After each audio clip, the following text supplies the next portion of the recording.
Okay, so you've had a chance to jot down some notes and definitions about the key characteristics of parabolas.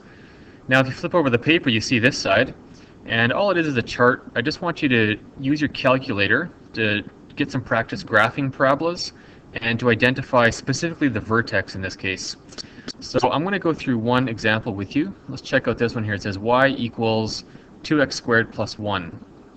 So if you've got a TI-83 or a TI-84, it's going to look a bit like this.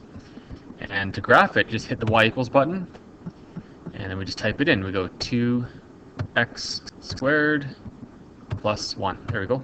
So we got, basically it says y1 equals 2x squared plus 1, and when we hit graph, we see our parabola. There it is. And so visually, it seems pretty obvious where the vertex is. It's right at that tip, that minimum point of the parabola. But we can use our calculator to get a very precise ordered pair to represent that vertex. So let me show you an example of how to do that.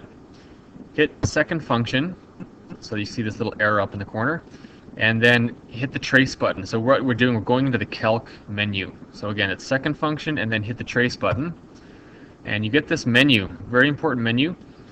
For now, since we've already seen this parabola, we know we're looking for the minimum point.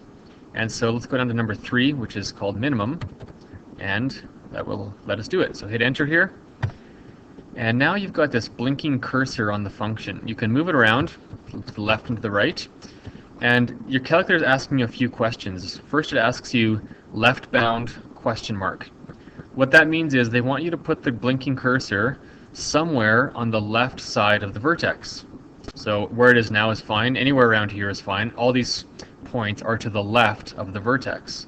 Okay, so no problem. So I hit enter, and then ask me another question, right bound question mark.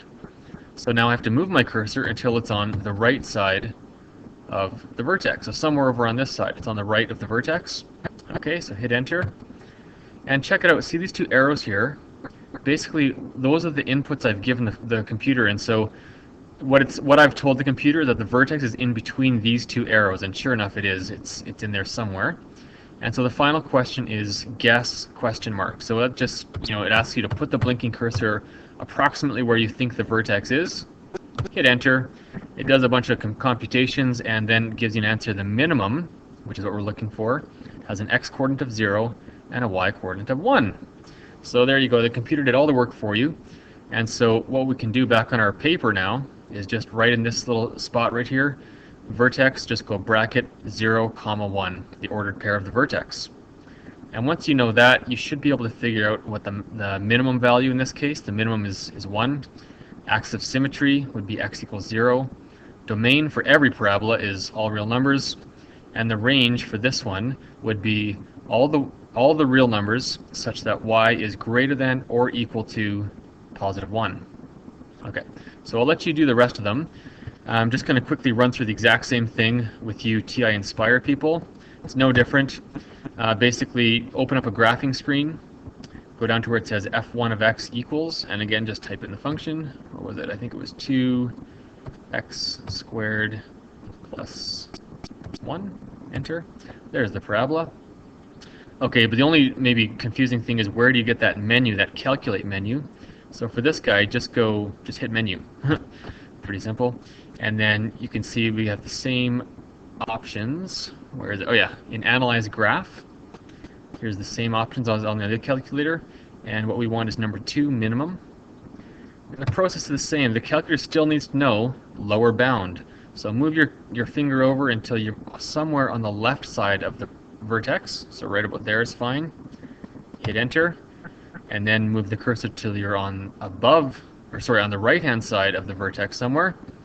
Hit enter again, and it automatically computes it. You can see it there. It's a bit hard to see, but it's 0, 1. Yeah, same thing as we had before.